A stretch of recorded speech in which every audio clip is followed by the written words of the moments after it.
Ladies, my fellow mommies, we are always so busy, on the go, kids screaming in the back seat, sleeping babies. I have the ultimate hack for you. Welcome to the Stay Fit Mom Podcast with Krista and Tracy, your go-to girls for health, fitness, and keeping it real in mom life. If you can't seem to get in a good groove with your nutrition and exercise program, this is for you. We've coached thousands of women using macros for over 8 years, and I'm well known around here for my 5-day meal prep videos. What does a macro balanced meal look like? Hit subscribe to the Stay Fit Mom Podcast and join us for a fun, meaningful journey toward a healthier, happier you. You got this, Mom. Welcome back to the Stay Fit Mom Podcast. This season is all about honoring your health with hope and action. And in this week's episode, we're joined by Jennifer Rohren from Little Healthy Sleepers to talk all about how sleep transforms your metabolism, your hormones, your sanity, and especially for mothers. Welcome to the show, Jen. Thank you so much, Tracy. It's an honor to be here. Let's just start with a fun question. Before we jump into all things sleep, how many hours of sleep did you get last night, Jen? I actually got my full 8. I knew I was getting up for a 6 a.m. CrossFit class, so my alarm was going off at 5:30, and I like to begin with the end in mind, so I knew I needed to be asleep by 9:30 to get my 8 hours, so I was in bed by 9:15, but I love my sleep, as you'll hear, so I honor it and respect. That is so great. How about you? Dare I ask? Last night, I was so tired. I was so grouchy at the end of the night. My kids were like, Mom, are you okay? And I said, just leave me alone. Just leave me alone. I need to go to bed. And I went to bed so early and I actually got 9 hours of sleep, Jen. Look at you. You got me beat. I might change the world today. I don't know. I think you're on a track to do that. Good for you. You must feel like $1 million. So first, let's just talk about how we came to know each other, Jen. How did you join the Stay Fit Mom community? Tell us a little bit about your journey there. Yeah. So for me, my journey started truly January 1 of 2020. I had our youngest, our third daughter, October of 2019. And like many other moms and stories I've heard and read within your community, the baby weight just wasn't falling off the way it had with my prior two. Even though I was exclusively breastfeeding, just like my first two, I got back to the gym as soon as I got permission from my doctor. My goal was always 3 times a week at CrossFit. Nothing was changing. And so I was feeling a little defeated, but thankfully 2 colleagues at the gym I go to were already part of your community. So shout out to my friends, Jana and Brittany. They were huge advocates to invite me and welcome me to your community. But I think I knew in my heart what needed to change was my nutrition. I guess I was very blessed to not have to really focus on it prior, but that was the key ingredient that frankly I knew was missing. I just needed to take the leap. So I did. I was your stereotypical client when I tracked those last few weeks of January in my Fitness Pal. I was high carb, high fat, relatively low protein. So on January 1, I got my macros and I hit the ground running. I will give another shout out to my husband. He had been on a macro kick prior to me with RP. So I do feel like while I had the large learning curve that you do talk about with macro tracking, I was very grateful, still am grateful to have that at-home advocate where he was already high protein focused. He does our meal prepping, a lot of our protein. We have a meat CSA, so he cooks all of our protein on Sundays.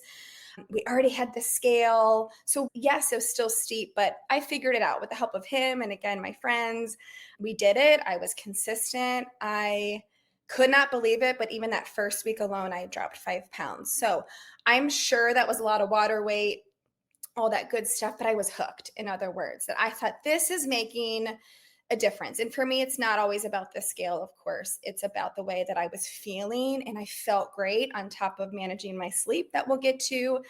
It was almost addicting. For me, actually, the blessing in this disguise was the pandemic because my employer went 100% remote in March. So like I said, started in January, just a few months in.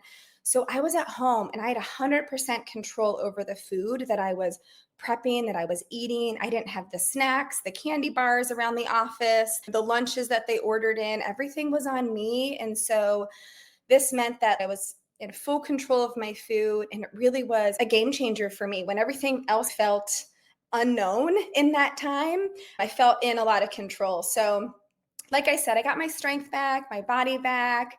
I started to feel myself again, feel more confident in my own skin. And I ended up seeing a number on the scale that I hadn't seen since, I call it BC, before children, affectionately. So I was hooked since 2020. It's been a wonderful journey for the last 5+ years. That is so awesome, Jennifer. So clearly it's impacted you for the long haul. It's not just something that you have done for a small stint and then tossed to the wayside. It's something that you're using practically day to day. That's right. I know you share that a lot, is it's a lifestyle change. So even when I'm not, I'll be frank that I'm really good for those first like 6 to 8 months of the year. And then I love this season in the fall. I'm all about the pumpkin spice lattes and that all that good stuff. But I would say I'm mindful. I almost switched to your other offering now of I'm really still focusing on protein, my water, and of course my sleep. And that's enough of a maintenance journey for me until the new year, frankly. And I hop right back on the bandwagon. I love that. Okay, so tell us a little bit about your journey with little healthy sleepers and how you became passionate about helping new moms with sleep. Yeah, I'm happy to. That actually dives me back probably to my first child. Certainly my first child. I thank her for getting me on this path of my sleep passion. But my husband and I were actually one of the first in our group of friends to not only get married but start a family. And so while that's such a blessing, it was also very hard. I didn't have a network or friends to tap into. I was warned how tired and exhausted I would be, but until you live it, you don't quite understand it, right? So it was rough. And I definitely experienced the baby blues. I'm grateful I don't think it dipped into postpartum depression or anything, but I was just very emotional. You're already exhausted. I knew something needed to change. I could no longer survive off of the 20-minute cat naps around the clock. I was not my best self. So it was actually at my daughter's 4-month check. Her pediatrician asked how I was sleeping, which I thought was so kind. And I was honest and I said, terrible. We're not sleeping. What am I doing wrong? Everything was supposed to be so natural. This baby's supposed to sleep all the time.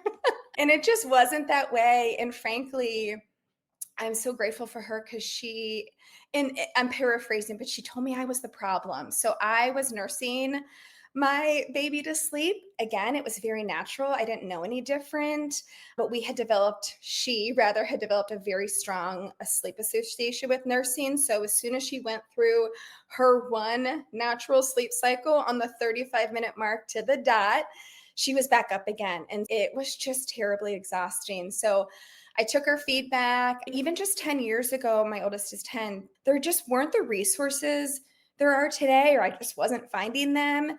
So I did find books and things, but the irony of trying to read a book at night when you're already so tired, it truly put me to sleep. And so I thought there's got to be a better way. I did actually hire a consultant to help even way back when. But my point in all this is I learned a lot. Again, thankful for my oldest. She taught me a lot about not only the power of sleep, but how to be an independent sleeper so that you can naturally cycle those sleep cycles that we know how to do as adults, but her little body didn't know how to do. Fast forward, once my friends did start having families of their own, I loved helping them based on my learnings and experiences with then my subsequent 3 children.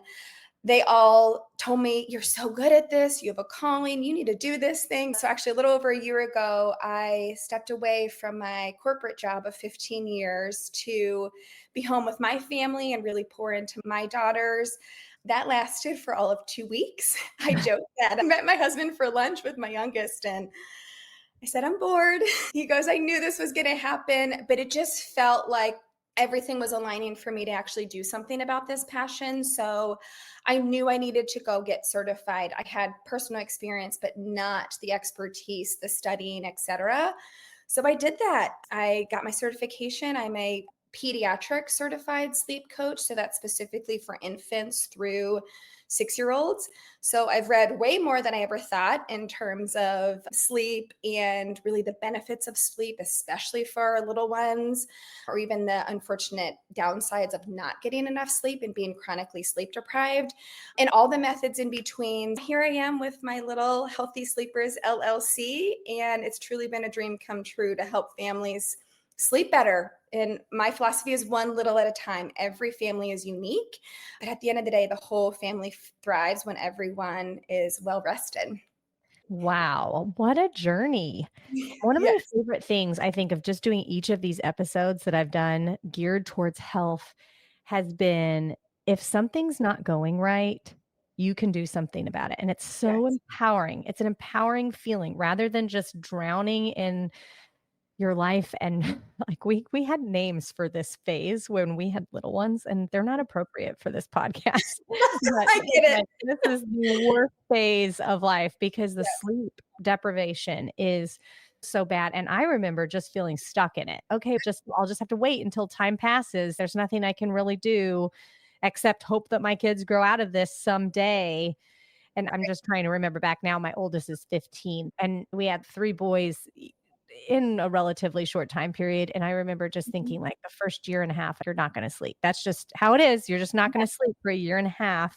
Ugh, And it it's doesn't it's a doom and gloom feeling. That's right. And to your point, it doesn't have to be that way. Yes, the newborn stage is somewhat of survival mode, but even by month 2 to 3, there are already some fundamental healthy, I like to call them healthy sleep habits and routines that you can begin to implement. So I hate that you felt that way. And I think a lot of us do as moms until we know better. But yeah, I know some of that does feel like the reality. But yeah, to your point, there's something you can do about it. Absolutely. I actually, while you were saying that, I thought of a funny story. Just had my third, and I'm in the hospital, and the nurse was coming to help me go to the bathroom for the first time. I had an epidural. This is like you have to be able to go to the bathroom on your own before it's like one of the checklists. Yeah. And Mhm. she went to get this wheelchair assisting type gadget. It wasn't exactly a wheelchair, but something to that effect to help me get to the bathroom. And I remember being like, I am not going to need that. I am so strong. I worked out before I came here. I was just so confident. And I don't know what happened, but I sat up. All the blood came flowing from my head. And the last thought that I could remember was, when's the next time I'm going to be able to sleep 8 hours in a row? It might not be for years. And I passed out, Jennifer, instantly passed out. And she was like, okay, we're not quite ready for the bathroom yet. We're going to put you back down. Oh my goodness, Tracy. It's just that daunting feeling is what I was saying. And so it can feel very daunting. I love that there's resources and that you specifically, Jennifer, are so equipped, just given your passion. I like to say God uses our worst low points for just beauty that can come out of it. And if you can help somebody else, that's wonderful. Yes. Then before we jump into little sleepers and kid sleeping stuff, let's just talk a little bit about our adult sleep patterns and how important that is. One of the things that we talk about, it's a check mark with the clients that we're working with. We're monitoring sleep because it is so important. How have you seen sleep impact your own overall health? It's cliche to say this as a sleep coach, but truly for me, it's everything, meaning it affects my mood upon waking up, my mood, my productivity, my metabolism. It's all related. That's why I know you place such emphasis on it too. My workouts, my recovery. On a personal side note, I'm also quite sensitive to migraines, and a telltale sign of a migraine setting in is lack of sleep. So, along with stress and dehydration, of course, more of the obvious, but it's pivotal for me in my health journey, really right there along with my macros. At the end of the day, for me, a sign of how my next day is going to go is my night's sleep. So I do prioritize it just like I do my macros.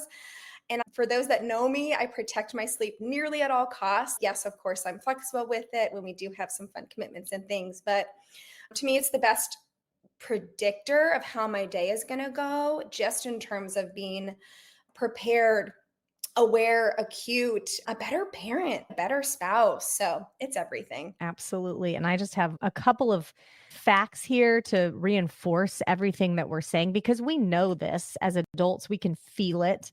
I Yes. even start to get sick feeling almost when I don't have enough sleep. But Mhm. just from a scientific standpoint, if you're looking for some facts that support all of these things that you already know in your brain, sleep deprivation increases hunger hormones. Just one night of poor sleep raises your hunger hormone, ghrelin, and lowers your leptin. Leptin is that satiety hormone. So it leads to increased cravings, especially for carbs and sugar. So your hormones are connected to your sleep. Yep. Less sleep also equals more body fat retention. So this is a cool study that I got to look up. In a 2010 University of Chicago study, dieters who slept 8 hours lost twice as much fat as those who slept 5.5 hours, even Yeah, on the same calories. I believe it. And I've seen in the threads in the ninja group, folks will say, what happens when I'm so hungry, but I'm out of macros? People say they go to bed, right? Yes, Literally leave the kitchen and go to bed because, yes, your body's just craving another source of energy to stay awake. And when at the end of the day, it probably just needs to rest. absolutely. And then poor sleep also impacts insulin sensitivity. So, after only 4 days of restricted sleep, insulin sensitivity can drop by up to 30%, making fat loss harder and blood sugar regulation worse. So Yeah. important. You're feeling crummy for a reason if you're not getting that sleep that you need. Are there any common misconceptions about sleep that you hear a lot from adults?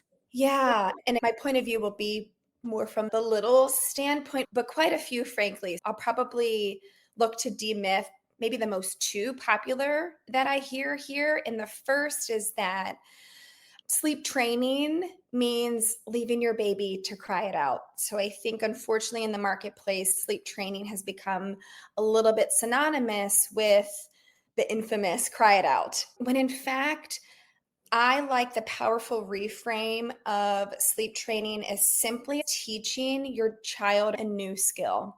So think about potty training, although I joke that I would sleep train over potty training every day of the week. But this specific skill is related to sleep and sleeping independently. So, as I mentioned earlier, we all have natural sleep cycles over the course of our night or even during a nap for little ones. As adults, our sleep cycles are longer than infants and again, toddlers, preschoolers. But what happens is the way in which they fall asleep is going to be the way in which they expect to then cycle their sleep. Mm. So if they're being nursed to sleep, like I was doing with my oldest, if they're being rocked to sleep or even held, co sleeping, whatever it might look like, that's going to be their expectation when they wake. Even as early as 12 weeks old, they start to make these strong sleep associations and they become crutches in some instances when I say that they're unhealthy. So for me, while nursing to sleep was what felt very normal and natural, it was arguably preventing my daughter from being able to cycle her sleep, right? And at the end of the day, the reframe is about teaching your child a life skill. You want to be able to send them off to college and know that they're going to sleep well. So I'm not saying that it's going to be an 18-year journey. It can be much shorter than that. In fact, the littler they are, the easier it is, frankly. But at the end of the day, if you get that wrapped around your head of, I'm teaching my child a new skill, how empowering to your point. You don't feel like you have to be a victim to it, but to help them become an independent sleeper. And so that is my job as your coach, is to understand where you are in terms of your circumstance, what's happening in their environment, how are they sleeping, where do you want to be, what are your goals for their sleep, and together there are multiple options, multiple methods, strategies, tools in the toolkit, I like to say, to create a plan that's going to help your family get there. And so that's why it is very much one-on-one, just like macro tracking with the coach. My macros are different than your macros. The sleep plan for your youngest was likely different than my youngest. So everything is unique and personalized based on where you are and where you want to go. So that was sleep training at large. I think, again, just a bad reputation it gets. The second, and similarly, is sleep regressions, which when you hear regression, you think they're going backwards. when in fact, all healthy babies grow in a forward trajectory.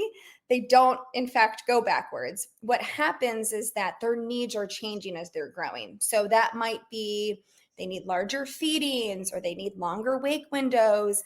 And then specifically at the 4-month mark, that's probably the most common regression in the marketplace, is that those sleep associations that I mentioned that can start as early as 12 weeks become very deeply rooted at the 16-week mark. And so the work it takes to undo or strip any of those sleep crutches or those bad sleep associations is what's happening during that regression. It feels like they're sleeping worse, but they've just already started to put some associations together that we just might need to unbundle for them so that they can better cycle their sleep. Yeah, that is so interesting. It makes me think about as adults, when we are working with a client on this habit of sleep, we are talking about implementing a sleep routine in Yes. which you're doing similar things every time and how good that is. Your body just thrives in that consistency. Yes. But I remember, Jennifer, it is so much easier said than done. That's true for us as adults, but even more so when you're talking about a baby that needs you. I, as a mother, you cry, I come. That's how that works. And That's that's how we're right. wired. That's And right. so there's that battle that I know that just like I battle scrolling on my phone versus putting it down and reading a book. I'm sure it's like a similar kind of, you've got to battle not rocking your baby to sleep. That's right. And that's tough. That is tough, but there is such a great parallel between macros and sleep, and that we're aiming for consistency over perfection. And to your point around routines, babies, children, even us adults, we thrive on routine. They like to know what comes next. So that's why the bedtime routine is so important, because they start to make those associations like, oh, after bath and after my massage lotion, after my bedtime book and story, it's time for me to go to bed. They start to put that together at such a young age. So that's why you hear a lot about those bedtime routines and even a very abbreviated, but a nap time routine, etc., because they thrive in knowing what's next and what the expectations are. So interesting. So, for busy women, what are your top tips for getting high quality sleep consistently? Yeah, I love that question. I know you posted the blog on my behalf on Stay Fit Mom's website last month around tips for babies and young children. But I like to say it's so funny how many folks are like, can you also help me with my sleep as an adult? And I'm like, yes, because in fact, my top 3 tips are very similar to our children, actually. And the biggest one you touched on is to eliminate blue light before bed. And that blue light includes things like your phone, your TV, your tablet, whatever it might be, all screens. Because what this happens on the heels of your hormone data earlier is the blue light suppresses our body's natural production of melatonin, which is our sleep hormone. It's a very healthy hormone that our body starts to produce when darkness is around. So that's probably a subtle one of start dimming your environment at night or turn off the lights before your bedtime routine as well, because that's going to start your body producing that melatonin. The second, as we touched on as well, is to have that consistent bedtime routine. So we can dive into what that could or should look like. Everyone probably already has one for themselves, but have that be consistent every night, even for you as a mom, as an adult. It should be the same every night. And then the third is the kicker, and that's actually to go to bed earlier. So I think as a society, especially this hustle culture, we do just go to bed too late. We also try to get up early. You can't do both, right? I've actually seen my husband try to be a night owl and an early bird, and you can't. It's not sustainable, nor is it healthy in the long term.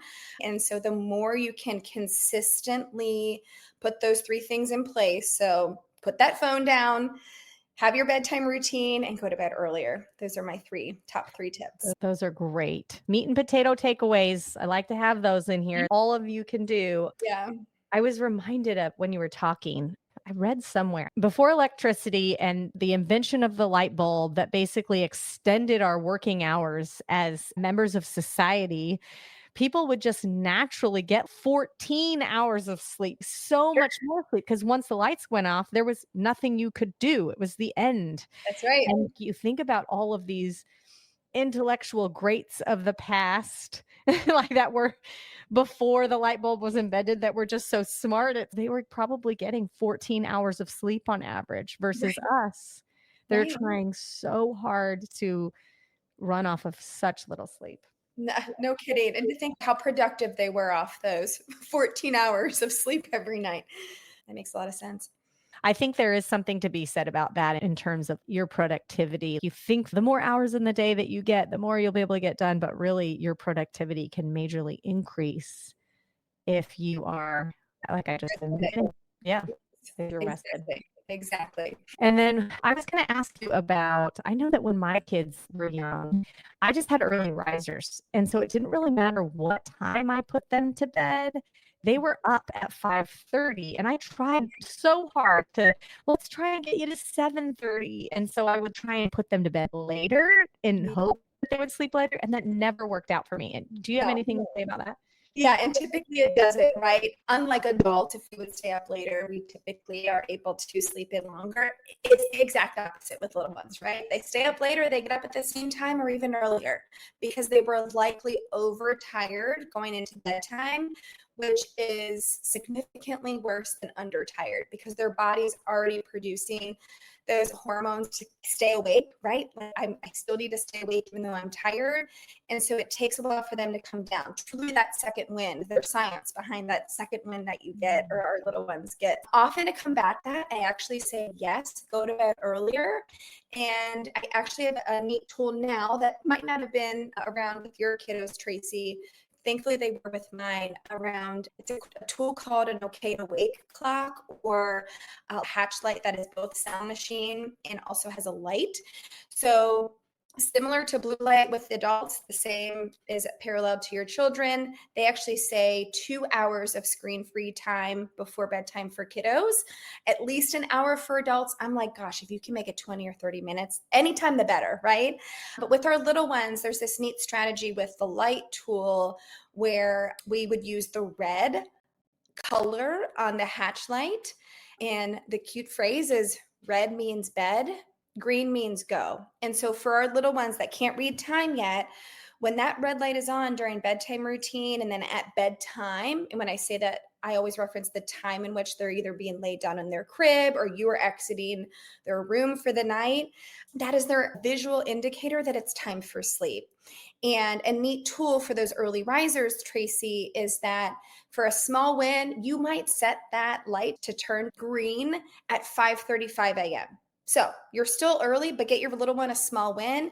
You celebrate them in the morning. They're intrinsically motivated that the light is green. It's time to go. You have a little party, move on with your day.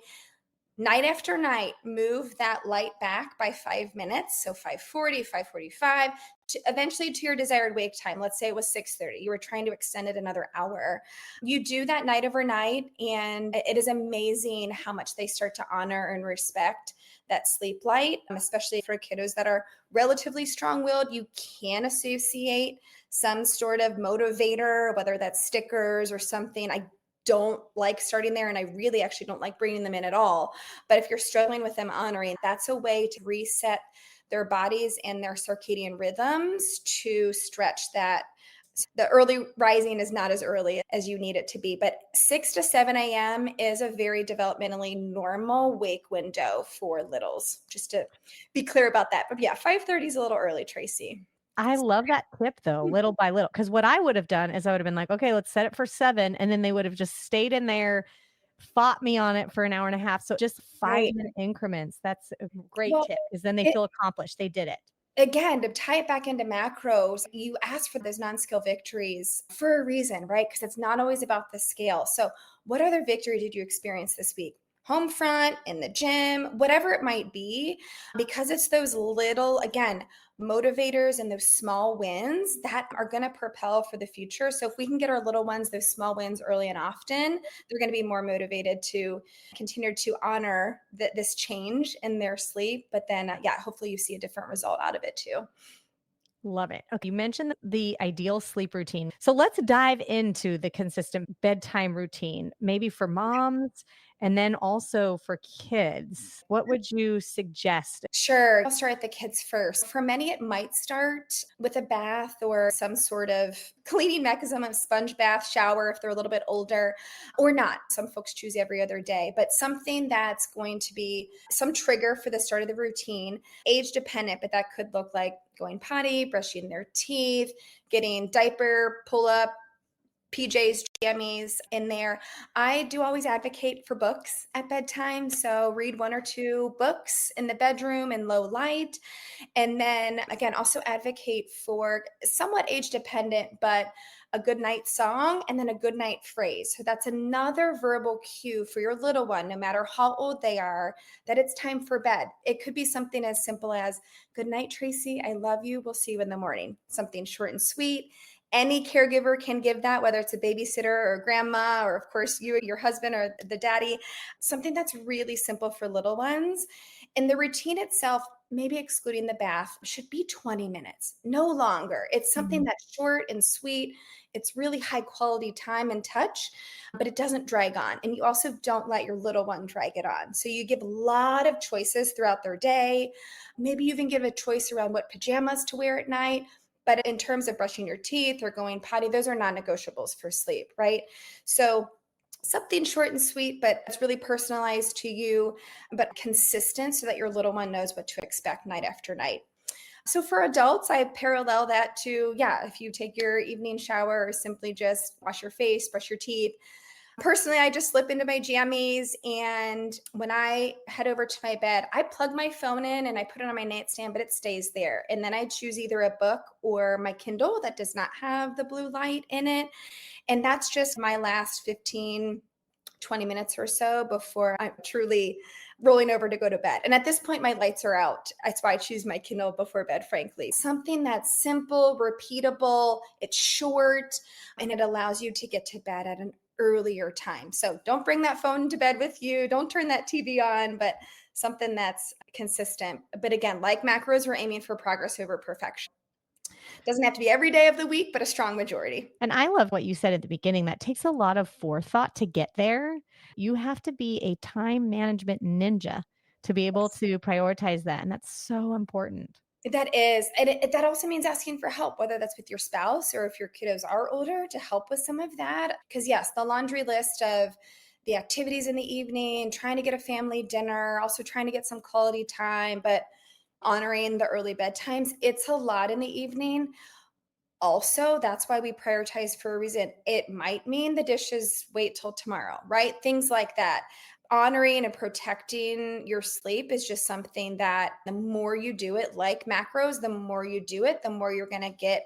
You're going to be prepared. You're going to have a plan. You're going to be intentional. And at the end of the day, the results that you're going to get, you're going to start to feel better. Gosh, I was looking up a quote by Dr. Delaney. He's a Dave Ramsey personality therapist, but he put some Facebook message together that was like, your kid's sleep is far more important than any extracurricular activity you could pump them with. Yes. Basically saying, fight culture on this. Culture is telling you need to be in all these activities, but what your kid is begging for more than anything else that he won't tell you is sleep. And I just thought, wow, that's wild.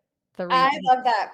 My husband actually sent me that one. It's funny you say that. Oh, okay. Do you know which one it is? Yes, because now that I've read so much, arguably too much, right, around probably more lack of sleep and the long-term effects of that, certainly on us as adults, but for our little ones, it's tough. It's so developmentally important for them to get, you all asked for it in the biofeedback with Stay Fit Mom. It's quantity of sleep, but also quality. And so we want to see both in our little ones as well, because their little bodies are truly growing so much physically, but also their minds. That's the time that they're restoring their memories, locking in their new learnings from the day, whether that was learnings through play or learnings at school or other sort of environment. And so there's just so much going on with them that unfortunately we do see the fallout in chronically sleep deprived children, and that shows up certainly first and foremost in their behavior, but also has shown some links to ADHD,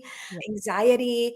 Gosh, the list is tenfold. So yes, that was the spirit of what he was hitting at, is forgo all the activities. Your kids don't need to be in all the things. Prioritize family time, and just as important as their sleep.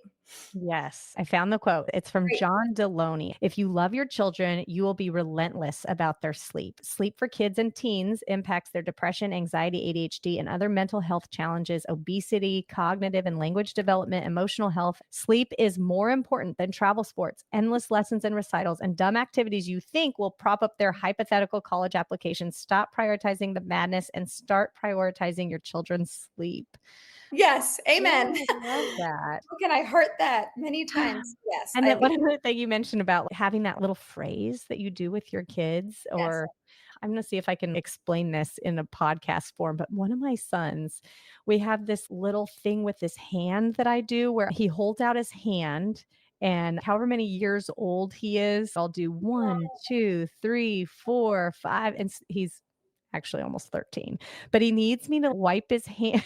It Yes. sounds weird, but we this like comfort thing right before bed every night, and it must signal something to him. I don't know how we even started Good. it, but it's just like a little thing that we do that's together that Love signifies that. like bedtime is here, we are done.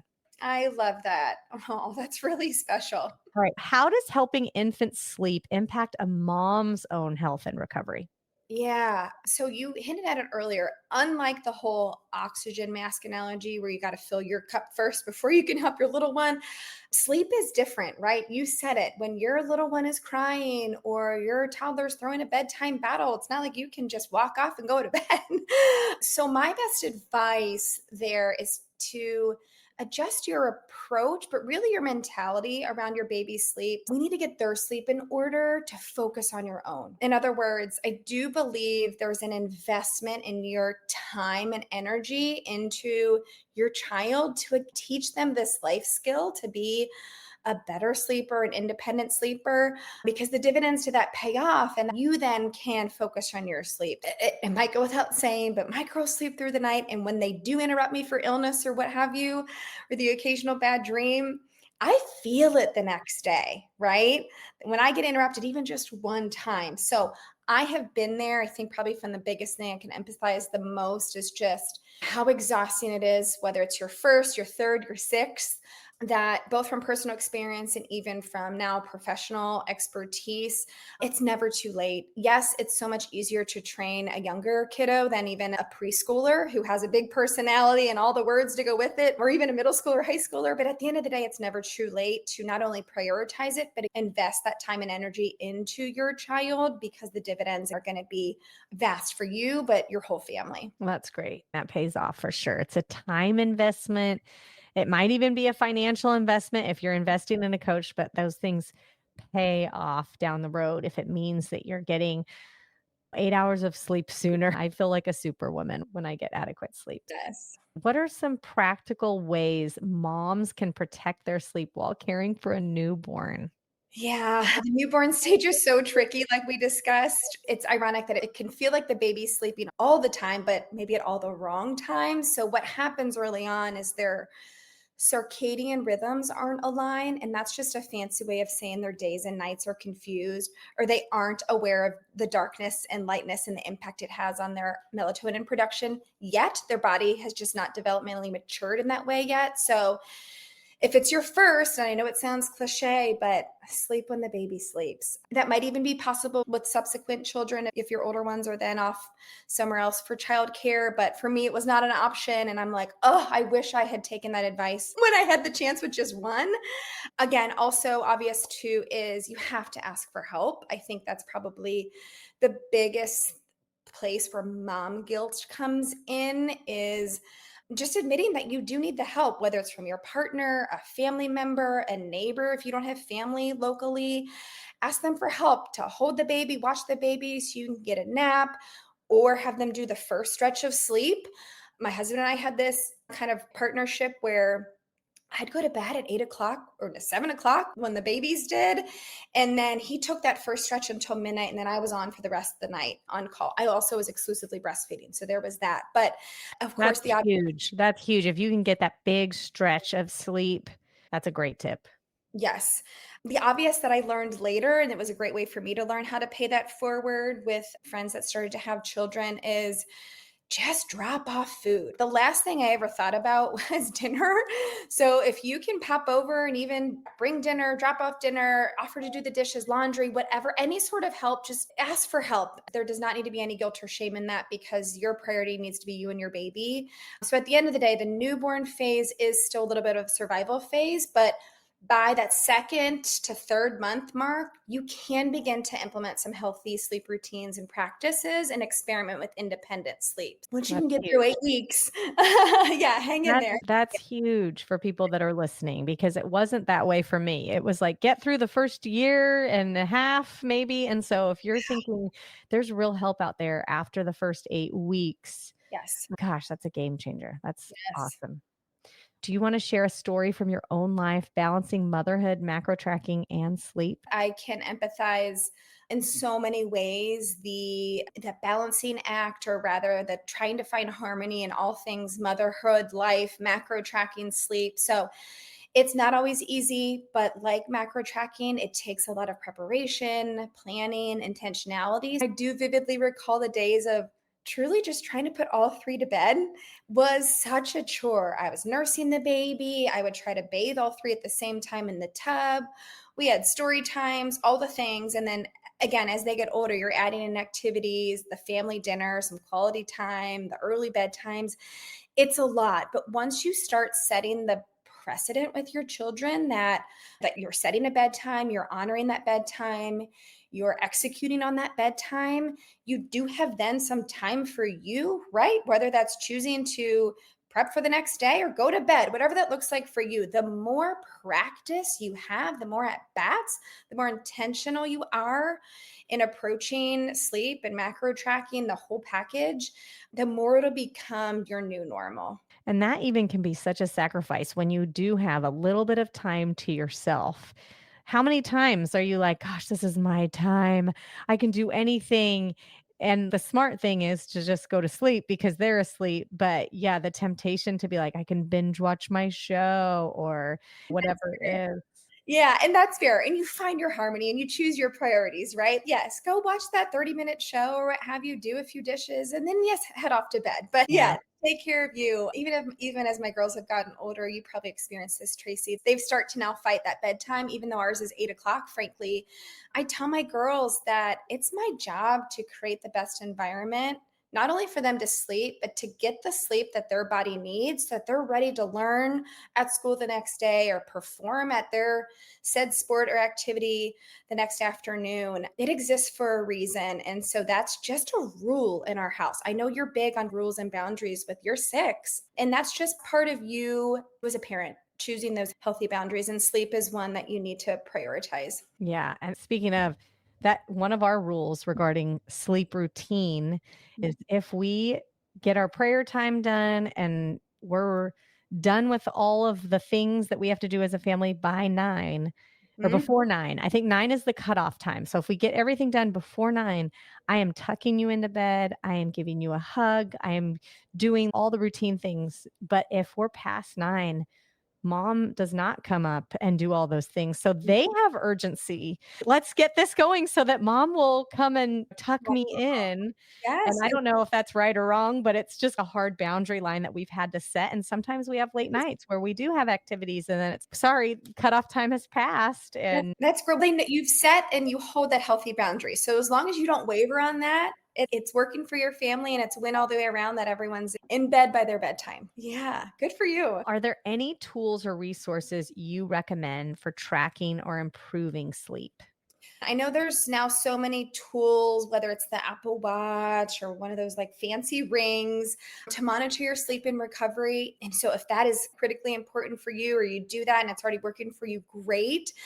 I'm the kind that almost doesn't want too much information, I guess. So I just go off the way that I feel and just know what my body typically needs to feel its best. So yeah, call me old fashioned, but as I said at the onset of our time here, I begin with the end in mind. So if I know my alarm's going off at X time tomorrow, how do I get those 8 hours of sleep? And like I said, I just honor that and prioritize that. So sometimes that means I'm physically in bed by 9 o'clock and I just let my body do the rest and trust it. But yes, there are so many more tools to give you some data in terms of your deep sleep, your REM sleep, all that good stuff. But I'm a little old fashioned in that way.